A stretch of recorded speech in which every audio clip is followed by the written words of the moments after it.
La MP mayan abinci. Kudi shege, mayan abinci. Wannan kai da ma zan samu gwara ma in hau. A sai cincin. Na cincin ya zo mana. Ya kawo. Kawo.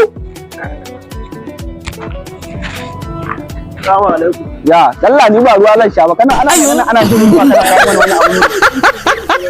Nawa cincin din? Kai ba gare shi kawai. Sai yanzu. Nawa wannan? Dubu ɗaya.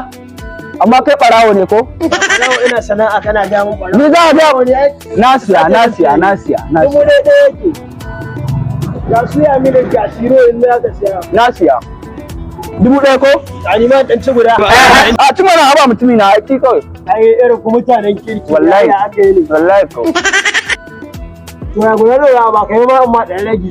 Amma dubu ɗaya nake sai da shi amma gane kamar da 1.5. Haka ci ɗaya ko? Ni ma ci ɗaya ko? Yayi.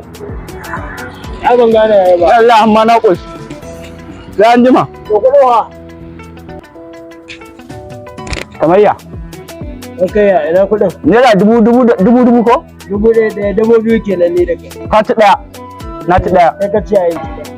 Ina ce ka ci. Dubu biyu. In ma ƙara za ka ƙara? Ni kawai abin kuɗin wannan. To sai an jima. Da su an jima kuma. Allah ba Kai. kuɗin mu.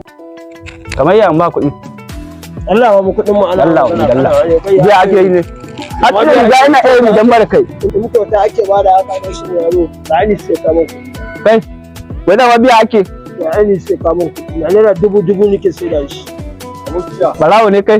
In ba biya ake ba zai zo nan. Tumar uba Qur'ani nan ya kare. To Qur'ani banda ko naira.